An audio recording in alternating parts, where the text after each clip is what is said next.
Nung kayo po ay nagpu-put up nung mga negosyo, madali lang po ba ninyo nagawa? Kasi, meron na kayong inumpisahan parang sinasabi na established na kasi yung Goodyear General Merchandise back then ano?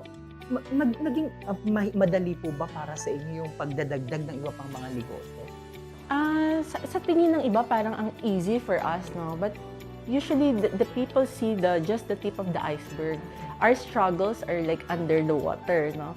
Pero andun kasi yung design ng mind din namin na, after nitong struggle na 'to, so it's like we're sowing seeds and then we'll reap the fruits after ilang years. So parang andun na tinanggap namin that we really have to work hard. But it's not all the time successful na hindi naman palaging victorious kami. So may mga moments kami na may talo, no? Na-scam kami, nabudol kami. Totoo yan. So may mga ganong mga moments. So we learned our lesson.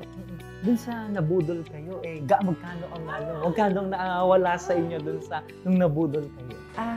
Siguro it was basically, yan lang yung kalahati na ng laman ng aming bangko.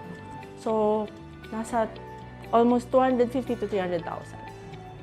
Malaki-laking pera po. Malaki, oo.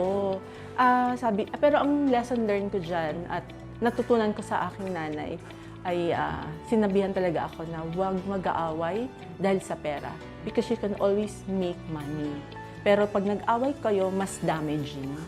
Kaya we remain quiet, walang nagsisisihan, no? Walang ganon. And we accepted our fate na nagkamali.